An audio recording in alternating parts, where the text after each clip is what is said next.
نحمده ونستعينه ونصلي على رسوله الكريم أما بعد. حدثنا آدم قال حدثنا شعبة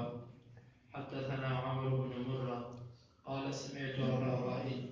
قال جاء رجل إلى ابن مسعود فقال قرأت المفصل الليلة في ركعته فقال حدا كحد الشعر لقد عرفت النظائر التي كان رسول الله صلى الله عليه وسلم يقرن بينهن فذكر 20 سورة من المفصل سورتين من آل حاميم في كل ركعة. امام بخاری فرماتے ہیں کہ ہمیں بیان کیا آدم نے، وہ کہتے ہیں ہمیں بیان کیا شعبہ نے، اور وہ کہتے ہیں ہمیں بیان کیا عمر بن مرہ نے،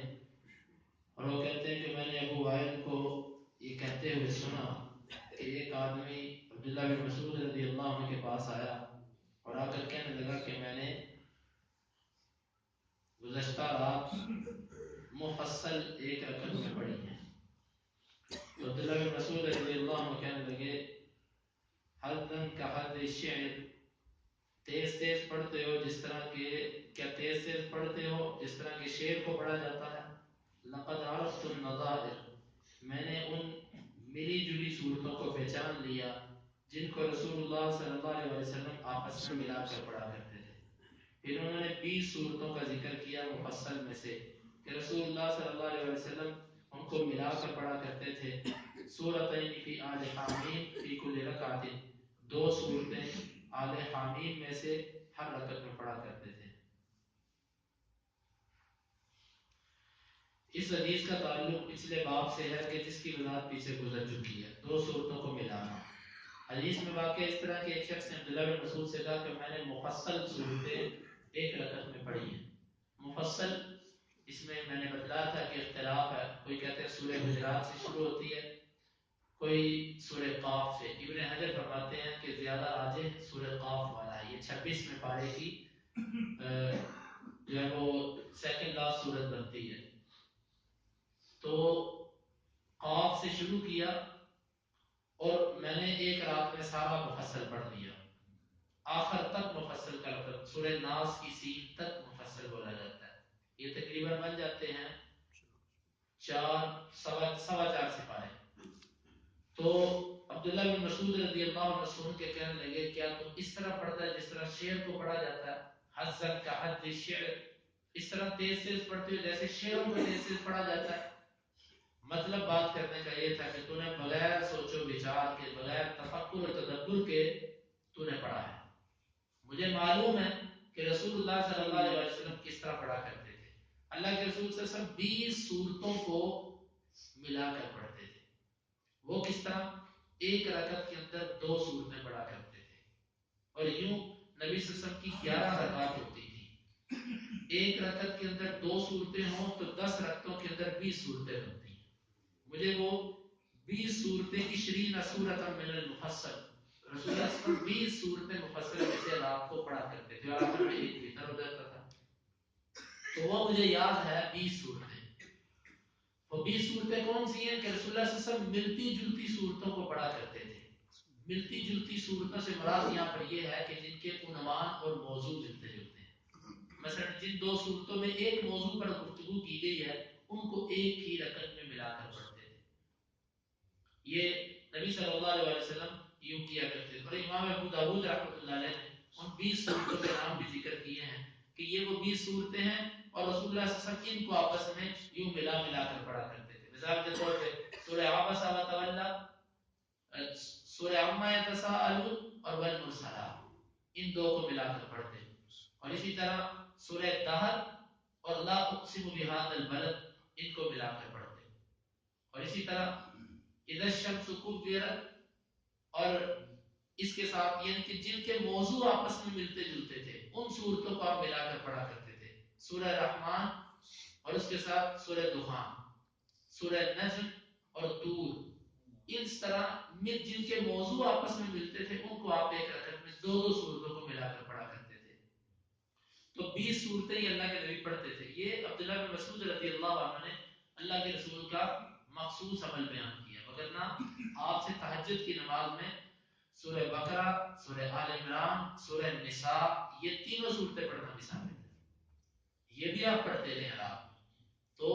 غالباً زیادہ معمول یہ ہوگا کہ ان 20 صورتوں کو ملا ملا کر ملتی جلتی صورتوں کو پڑھا کرتے تھے۔ تو یہاں پر امام بخاری کیا ثابت کرنا چاہتے ہیں؟ امام بخاری کا استدلال یہ ہے کہ ایک رکعت کے اندر 2 صورتوں کو ملا کر پڑھا جا سکتا ہے، اور امام بخاری، اور اس سے یہ بات بھی معلوم ہوتی ہے کہ صورتوں کی جو ترتیب ہے یہ اللہ کے نبی کی لگوائی ہوئی نہیں ہے، یہ صحابہ کے اجتہادی ترتیب ہے۔ عبداللہ بن مسعود رضی اللہ عنہ نے جو اپنا مصحف لکھا ہوا تھا، اپنے ہاتھ سے جو قرآن لکھا ہوا تھا، اس میں صورتوں کی ترتیب مختلف تھی اس ترتیب سے جو عثمان رضی اللہ عنہ نے لگوائی تھی۔ بہرحال صورتوں کا آگے پیچھے ہونا، اس میں کچھ ایسی بات نہیں، کسی بعد والی صورت کو پہلے پڑھ لو، پہلے والی کو بعد میں پڑھ لو، اس سے کوئی فرق نہیں پڑتا۔ تو یہ عبداللہ بن مسعود رضی اللہ عنہ نے اس شخص کو یہ مسئلہ بتلایا کہ ٹھہر ٹھہر، اور یہاں سے یہ بھی معلوم ہوا کہ ٹھہر ٹھہر کر پڑھنا چاہیے۔ جو بندہ تیز پڑھتا ہے، بغیر سوچ کے پڑھتا ہے، نماز اس کی ہو جاتی ہے، قرات ہو گئی، نماز ہو گئی، لیکن افضل یہ ہے کہ انسان ٹھہر ٹھہر کر پڑھے۔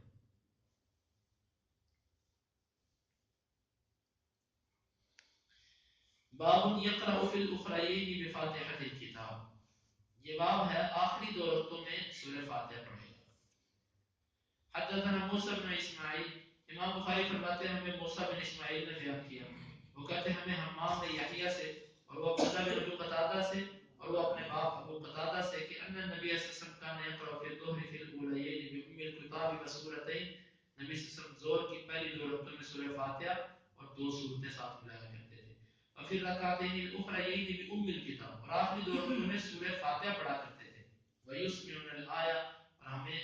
آیت سنا دیا کرتے تھے، ویطول فی الرکعۃ الاولی ما لا یطیل فی الرکعۃ الثانیہ، اور پہلی رکعت میں جتنی لمبائی آپ لاتے تھے اتنا لمبا آپ دوسری رکعت کو نہیں کرتے تھے۔ ہاکذا فی العصر، اسی طرح آپ عصر میں کیا کرتے تھے، ہاکذا فی الصبح، اور اسی طرح آپ صبح کی نماز میں کیا کرتے تھے، یعنی سب کی پہلی رکعت لمبی اور دوسری رکعت اس کی بنسبت چھوٹی ہوتی تھی۔ امام بخاری نے یہ مسئلہ پیچھے بھی بیان کیا کہ آخری 2 رکعتوں میں بھی سورہ فاتحہ پڑھی جائے گی، لیکن بعض لوگوں کا فقہی مسئلہ یہ ہے کہ آخری 2 رکعتوں میں قرات واجب نہیں ہے، فرض تو کسی رکعت میں بھی نہیں ہے ان کے نزدیک، واجب بھی نہیں ہے فاتحہ آخری 2 رکعتوں میں، پڑھو تو بھی ٹھیک، چپ کر کے کھڑے رہو تو بھی ٹھیک۔ جبکہ امام بخاری رحمۃ اللہ علیہ یہ حدیث لے کر آئے ہیں اللہ کے نبی کی کہ نبی صلی اللہ علیہ وسلم ظہر اور عصر کی آخری 2 رکعتوں میں سورہ فاتحہ پڑھا کرتے تھے، تو گویا کہ رد کرنا مقصود ہے ان لوگوں پر جو اس کے قائل نہیں ہیں۔ باب من خافت القراءة فی الظہر والعصر، یہ باب ہے اس شخص کے بارے میں جو ظہر اور عصر کی نماز کو خاموش پڑھاتا ہے، یعنی کہ اس میں اونچی قرات نہیں کی جائے گی۔ امام بخاری فرماتے ہیں کہ ہمیں بیان کیا قتیبہ بن سعید نے، وہ کہتے ہیں ہمیں بیان کیا جریر نے اعمش سے، وہ عمارہ بن عمیر سے، اور وہ ابو معمر سے، وہ کہتے ہیں قلنا لخباب، ہم نے خباب رضی اللہ عنہ سے کہا اقامنا رسول اللہ صلی اللہ علیہ وسلم یقرأ فی الظہر والعصر، کہ اللہ کے رسول ظہر اور عصر میں پڑھا کرتے تھے؟ قال نعم، ہم نے کہا جی ہاں۔ قلنا من این علمت، آپ نے کہاں سے جانا؟ قال باضطراب لحیتہ، آپ کی داڑھی کے ہلنے سے۔ اس کی وضاحت بھی پیچھے گزر چکی ہے۔ امام بخاری کا استدلال اس سے کہ نبی صلی اللہ علیہ وسلم اونچی قرات نہیں کرتے تھے، تبھی صحابہ نے داڑھی کے ہلنے سے سمجھا کہ آپ قرآن پڑھتے ہیں۔ باب اذا اسمع الامام الآیہ، یہ باب ہے کہ جس وقت امام ایک آدھی آیت سنا دے۔ امام بخاری فرماتے ہیں کہ ہمیں بیان کیا محمد بن یوسف نے، وہ کہتے ہیں ہمیں بیان کیا اوزاعی نے، وہ کہتے ہیں ہمیں بیان کیا یحییٰ بن ابی کثیر نے، اور وہ عبداللہ بن ابی قتادہ سے، اور وہ اپنے باپ ابو قتادہ سے، ان النبی صلی اللہ علیہ وسلم کان یقرأ بأم الکتاب وسورۃ معها فی الرکعتین الاولیین من صلاۃ الظہر والعصر، نبی صلی اللہ علیہ وسلم ظہر اور عصر کی پہلی 2 رکعتوں میں سورہ فاتحہ اور کوئی سورت ملایا کرتے تھے، ویسمعون الآیۃ احیانا، اور کبھی کبھار ہمیں ایک آدھی آیت سنا دیا کرتے تھے، وکان یطول فی الرکعۃ الاولی، آپ پہلی رکعت کو لمبا کیا کرتے تھے۔ یہ مسئلہ بھی پیچھے گزر چکا ہے۔ امام بخاری نے یہاں پر باب دوبارہ اس لیے قائم کیا کہ بعض لوگوں کا مذہب یہ ہے کہ اگر امام نے سری نمازوں کے اندر ایک آیت بھی اگر اونچی پڑھ دی تو سجدہ صاحب پڑھ گیا، سجدہ صاحب پڑھ گیا، اس کی نماز باطل ہو گئی، یہ بعض لوگوں کا مذہب ہے۔ امام بخاری ان پر رد کر رہے ہیں کہ نبی صلی اللہ علیہ وسلم جو ایک آدھی آیت سنا دیا کرتے تھے، اگر اونچی قرات کرنے سے نماز باطل ہوتی تو اللہ کے رسول ایسا نہ کرتے۔ بعض لوگ اس کا یہ جواب دینے کی کوشش کرتے ہیں کہ یہ تو ایسے ہی ہے کہ جیسے کوئی بندہ توجہ کے ساتھ پڑھتے پڑھتے کبھی کبھار اس کے منہ سے غیر اختیاری طور پر اونچی آواز نکل جائے، وہ کہتے ہیں اس کا یہ مطلب ہے، حالانکہ یہ بات باطل ہے۔ صحابہ یہاں نسبت اللہ کے نبی کی طرف کر رہے ہیں کہ اللہ کے نبی ہمیں سنا دیا کرتے تھے، یہ معمول تھا کہ کبھی کبھار زور اور اثر کی رکعت میں آپ ایک آدھی آیت ان کو اونچی پڑھ کے سنا دیتے، تو اس لیے یہ کہنا کہ یہ بے اختیار اللہ کے نبی کے منہ سے نکلتا تھا یہ بات غلط ہے۔ یہ ایسا دعویٰ ہے کہ جس پر کوئی دلیل نہیں ہے سوائے تعصب کے کہ ہمارے مذہب کے لیے حدیث کے خلاف ہے، تو اس لیے کبھی کبھار اگر امام یا مقتدی اس کے منہ سے اگر اونچی آیت نکل جائے تو اس سے نماز باطل نہیں ہوتی ہے۔ اسی طرح کسی نے بھول کر اونچی قرات کر لی زور میں اثر میں تو بھی اس پر سجدہ صاحب نہیں پڑتا، اس پر سجدہ صاحب نہیں پڑتا، اس کی نماز باطل نہیں ہوتی، اگرچہ نبی صلی اللہ علیہ وسلم کا معمول یہی تھا۔ باب یطول فی الرکعۃ الاولی، یہ باب ہے کہ امام پہلی رکعت کو لمبا کرے گا۔ امام بخاری فرماتے ہیں کہ ہمیں بیان کیا ابو نعیم نے، وہ کہتے ہیں ہمیں بیان کیا ہشام نے یحییٰ بن ابی کثیر سے اور عبداللہ بن ابی قتادہ سے، وہ اپنے باپ ابو قتادہ سے، ان النبي صلی اللہ علیہ وسلم كان يطول في الركعة الأولى من صلاة الظهر ويقصر في الركعة الثانية ويفعل ذلك في صلاة الصبح، کہ نبی صلی اللہ علیہ وسلم پہلی رکعت کو لمبا کیا کرتے تھے اور دوسری رکعت کو ہلکا رکھا کرتے تھے پہلی کے مقابلے میں، اور اسی طرح فجر کی نماز میں بھی کیا کرتے تھے کہ پہلی رکعت لمبی ہوتی اور دوسری چھوٹی ہوتی۔ امام بخاری یہ باب تو یہ مسئلہ تو ضمناً پیچھے سمجھا چکے ہیں، لیکن یہاں پر پھر دوبارہ مستقل باب کا لکھے ہیں، اس لیے کہ بعض لوگوں کا فقہی مذہب یہ ہے کہ پہلی اور دوسری رکعت برابر ہونی چاہیے۔ امام بخاری نے ان کے رد کے لیے یہ حدیث لکھا ہے کہ نبی کا معمول یہ تھا کہ پہلی لمبی اور دوسری لمبی، اور بعض لوگوں نے یہ کہہ کر اس حدیث سے اپنے آپ کو بچانا چاہا کہ جی پہلی رکعت کے لمبے ہونے کی وجہ یہ ہے کہ اس میں ثنا پڑھی جاتی ہے، اعوذ باللہ تعوذ پڑھا جاتا ہے، ثنا پڑھی جاتی ہے، اس لیے وہ لمبی ہو جاتی ہے، جبکہ دیگر روایات کے اندر صراحت ہے کہ نبی صلی اللہ علیہ وسلم پہلی رکعت میں قرات زیادہ کیا کرتے ہیں، قرات کے اعتبار سے وہ لمبی ہوا کرتی تھی۔ محض یہ کہنا کہ سبحانک اللہ کی وجہ سے برکت لمبی ہو جاتی ہے اس کی کوئی دلیل نہیں ہے سوائے اس کے کہ اپنے مذہب کو بچانے کے لیے یہ بات کی گئی ہے، تو اس لیے پہلی رکعت ہر نماز میں لمبی ہونی چاہیے تاکہ زیادہ سے زیادہ لوگ نماز کے اندر شریک ہو سکیں، اور دوسری رکعت اس کی بنسبت کچھ ہلکی ہو کیونکہ لوگ تو آ چکے ہیں اور مقتدیوں کے لیے بھی کچھ اس میں تخفیف ہو جائے، ان کے لیے بھی کچھ آسانی ہو جائے۔ اللہ رب العزت سے دعا ہے کہ اللہ تعالیٰ کتاب و سنت کو سمجھنے کی اور اس پر عمل کرنے کی توفیق عطا فرمائے۔ اللهم انفعنا بما علمتنا وعلمنا ما ينفعنا وزدنا علما، اللهم اقسم لنا من خشيتك ما تحول به بيننا وبين معصيتك، ومن طاعتك ما تبلغنا به جنتك، ومن اليقين ما تهون به علينا مصائب الدنيا، متعنا اللهم بأسماعنا وأبصارنا وقواتنا أبدا ما أحييتنا، واجعله الوارث منا،